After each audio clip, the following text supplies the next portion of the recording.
प्यारे बच्चों, सुप्रभात। आओ हिंदी व्याकरण और हिंदी भाषा सीखें कार्यक्रम में आप सबका हार्दिक स्वागत है। प्यारे बच्चों, आज की हमारी कविता है भौर और बरखा।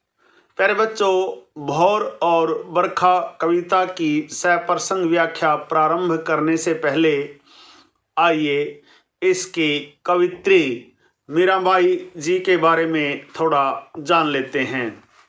प्यारे बच्चों, मीराबाई का संबंध राठौड़ों की एक उपशाखा मेड़तिया वंश से था। मीराबाई राव दुद्दा जी के चौथे पुत्र रतन सिंह की पुत्री थी।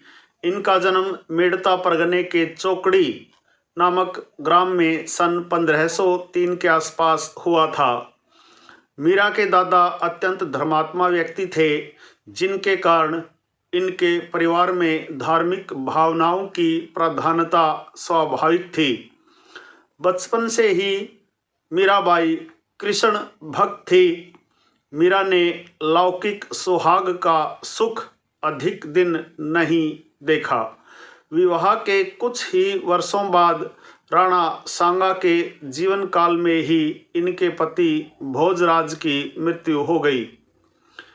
इससे इनके जीवन में एक नया मोड़ आ गया, लेकिन सिंदूर लुट जाने पर गिरधर का अखंड सौभाग्य का रंग सदा के लिए मीराबाई पर छा गया। सभी राग विरागों से मुक्त हो वह अपने आराध्य कृष्ण में ही एक निष्ठ हो गई। उसका विरह कृष्ण प्रेम का रूप ले गीतों में फूट पड़ा। मीरा के ससुर उदार और स्नेही व्यक्ति थे, अतः उनके रहते हुए मीरा को कोई कष्ट नहीं हुआ। पर उनके देहांत के बाद मीरा को अनेक परेशानियां हुई। उन्हें विषपान एवं पिटारी में सांप भेजकर मरवाने के प्रयास किए गए। बाद में ये पूर्ण वैरागिन होकर साधुओं की मंडली में मिल गई और वृंदावन चली गई। सन 1546 ईस्वी के लगभग श्री रणछोड़ के मंदिर में कीर्तन भजन करते करते इनकी मृत्यु हो गई। प्यारे बच्चों, मीरा की रचनाएं मुख्य रूप से नरसी जी का म्हारो, गीत गोविंद का टीका, मीरा जी की गरबी, मीरा के पद, राग सोरठ के पद, रास गोविंद आदि मानी जाती हैं। मीरा के फुटकर पद कोई 200 के लगभग मिले हैं। इनके पद गुजराती, राजस्थानी, पंजाबी, खड़ी बोली आदि में पाए जाते हैं। प्यारे बच्चों, भौर और बरखा मीराबाई की बहुत प्रसिद्ध रचना है। आइए मीराबाई की भौर और बरखा कविता की सप्रसंग व्याख्या सीखते हैं। प्यारे बच्चों, भौर और बरखा कविता का पहला पद्यांश देखिए। जागो बंसी वारे ललना, जागो मोरे प्यारे। जागो बंसी वारे ललना, जागो मोरे प्यारे। रजनी बीती भोर भयो है, घर घर खुले किवारे। गोपी दही मथत सुनियत है कंगना के झनकारे। उठो लालजी भोर भयो है, सुर नर ठाढ़े द्वारे। ग्वाल बाल सब करत कुलहल, जय जय शब्द उचारे। माखन रोटी हाथ में लिन्ही, कौवन के रखवारे। मीरा के प्रभु गिरधर नागर, शरण आया को तारे। प्यारे बच्चों, यह था प्रथम पद्यांश। आइए इसकी सप्रसंग व्याख्या प्रारंभ करने से पहले इसके शब्दार्थ देख लेते हैं। रजनी रात, भोर सुबह, भयो हो गई किवारे किवाड़ द्वार, मत्थत मथना सुर नर देवता और मनुष्य, ठाडे खड़े, कुलाहल शोर, शब्द शब्द उच्चारई उच्चारण करना, लीनी लेली, गौवन गाय, रखवारे रखवाली करने वाले, शरण शरण, तारे तारना, पार उतारना, उद्धार करना। प्यारे बच्चों, इस पद्यांश का प्रसंग देखिए। प्रस्तुत पद्यांश हमारी पाठ्य पुस्तक में संकलित मीराबाई द्वारा रचित भोर और बरखा नामक कविता से लिया गया है। प्रस्तुत पद में मीराबाई ने ब्रज की सुबह का सुंदर चित्रण किया है। प्यारे बच्चों, मीराबाई कहती है, जागो बंसी वारे ललना, जागो मोरे प्यारे। प्यारे बच्चों, इस पद में मीराबाई बताती हैं कि यशोदा माता अपने पुत्र को सुबह सवेरे जगाते हुए कहती है कि हे मेरे बांसुरी वाले कृष्ण, अब जाग जाओ। रजनी बीती भोर भयो है, घर घर खुले किवारे।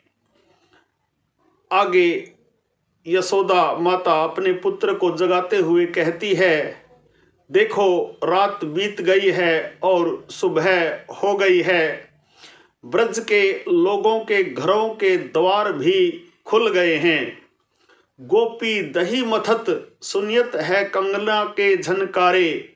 प्यारे बच्चों, आगे मीराबाई बताती हैं कि यशोदा माता अपने पुत्र श्री कृष्ण को जगाते हुए कहती हैं कि गोपियां दही को मथकर मक्खन निकाल रही हैं और मक्खन निकालते समय उनके कंगनों की झनकार साफ सुनाई दे रही है। उठो लालजी भोर भयो है, सुर नर ठाडे द्वारे। हे श्री कृष्ण, उठो, अब प्रातः काल हो गई है। सभी देवता और मनुष्य तुम्हारे दर्शनों के लिए द्वार पर खड़े हैं। ग्वाल बाल सब कर्त कोलाहल, जय जय शब्द उचारे। प्यारे बच्चों, आगे मीराबाई बताती हैं कि यशोदा माता अपने लाल को जगाते हुए कहती हैं कि सभी ग्वाल बाल इकट्ठे होकर शोर कर रहे हैं और तुम्हारी जय जयकार कर रहे हैं। माखन रोटी हाथ में लीनी, गौवन के रखवाले।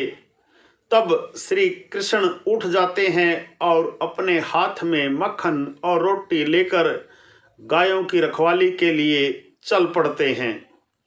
मीरा के प्रभु गिरधर नागर, शरण आया को तारे। मीराबाई कहती है कि वह गिरधर गिरी को धारण करने वाला अर्थात श्री कृष्ण नागर चतुर। प्यारे बच्चों, मीराबाई कहती है कि वह गोवर्धन पर्वत को धारण करने वाले चतुर श्री कृष्ण की दासी है। वे श्री कृष्ण अपनी शरण में आने वालों का उद्धार करते हैं।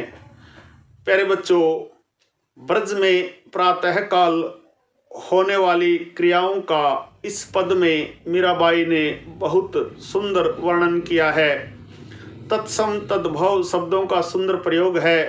घर घर जय जय में पुनरुक्ति प्रकाश अलंकार है। प्यारे बच्चों, यह था मीराबाई द्वारा रचित भोर और बरखा कविता का प्रथम पद, जिसकी हमने सप्रसंग व्याख्या की। प्यारे बच्चों, आइए भोर और बरखा कविता के दूसरे पद की सप्रसंग व्याख्या सीखते हैं। बरसे बदरिया सावन की मन भावन की। सावन में उमग्यो मेरो मनवा, भनक लगी हरि आवन की।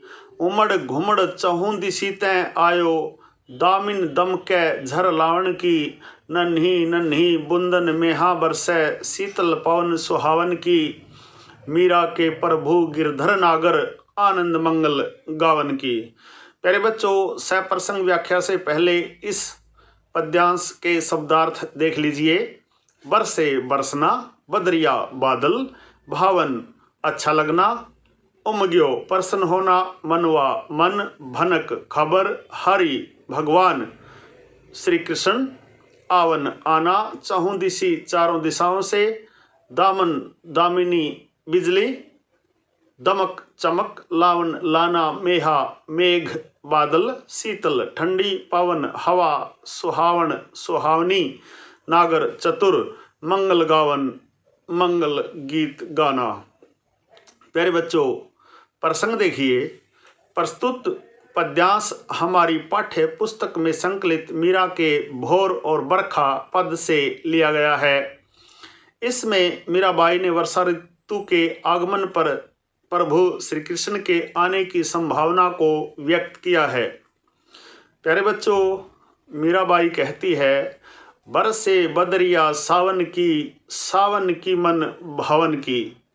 प्यारे बच्चों, इस पद में मीराबाई कहती है कि सावन के बादल बरसने लगे हैं। सावन के बरसने वाले ये बादल मन को बहुत अच्छे लगते हैं। सावन में उमग्यो मेरो मनवा, भनक सुनी हरि आवन की। प्यारे बच्चों, मीराबाई आगे कहती है कि जब से उसने सावन में श्री कृष्ण के आने की बात सुनी है, तब से उसका मन उमंग से भर गया है। उमड़ घुमड़ चहूँ दिशी तय आयो, दामिनी दमकै झर लावण की। बादल चारों दिशाओं से उमड़ घुमड़ कर बरसने के लिए आए हैं। बीच बीच में बिजली भी चमक रही है। नन्ही नन्ही बूंदन मेहा बरसे, शीतल पवन सुहावन की। वर्षा की छोटी छोटी बूंदें धरती पर पड़ रही हैं और ठंडी सुहावनी हवा चल रही है। मीरा के प्रभु गिरधर नागर, आनंद मंगल गावन की। प्यारे बच्चों, आगे मीराबाई कहती है कि उसके प्रभु तो चतुर श्री कृष्ण हैं। सावन में उनके आने का समाचार सुनकर मन आनंद से भर गया है और वह मंगलमय गीतों को गा रही है। प्यारे बच्चों, मीराबाई ने वर्षा ऋतु का सजीव चित्रण करते हुए श्री कृष्ण के प्रति अपना प्रेम व्यक्त किया है। तद्भव शब्दों की अधिकता है, अनुप्रास अलंकार का प्रयोग है। प्यारे बच्चों, यह थी भोर और बरखा कविता के दूसरे पद्यांश की सप्रसंग व्याख्या। मुझे आशा ही नहीं, पूर्ण विश्वास है कि भोर और बरखा के दोनों पदों की सप्रसंग व्याख्या आपको अच्छी प्रकार से समझ में आई होगी। प्यारे बच्चों, यदि आप वास्तव में गंभीरता के साथ हिंदी व्याकरण और हिंदी भाषा को सीखना चाहते हैं, आप मेरे YouTube चैनल संगम टीवी हिंदी व्याकरण को सब्सक्राइब जरूर करें और वीडियो पर दिए बेल आइकन को जरूर दबाएं, ताकि संगम टीवी हिंदी व्याकरण पर पढ़ाए जाने वाले पाठों का सबसे सरल और सटीक विश्लेषण YouTube पर अपलोड होते ही उसका नोटिफिकेशन सबसे पहले आपके पास पहुंचे। प्यारे बच्चों, भोर और बरखा कविता की सप्रसंग व्याख्या यदि आपको अच्छी प्रकार से समझ में आई हो तो इस वीडियो को लाइक, कमेंट और ज़्यादा से ज़्यादा शेयर ज़रूर करें। प्यारे बच्चों, खुश रहें, मस्त रहें, योगा करें, स्वस्थ रहें। आपका दिन मंगलमय हो।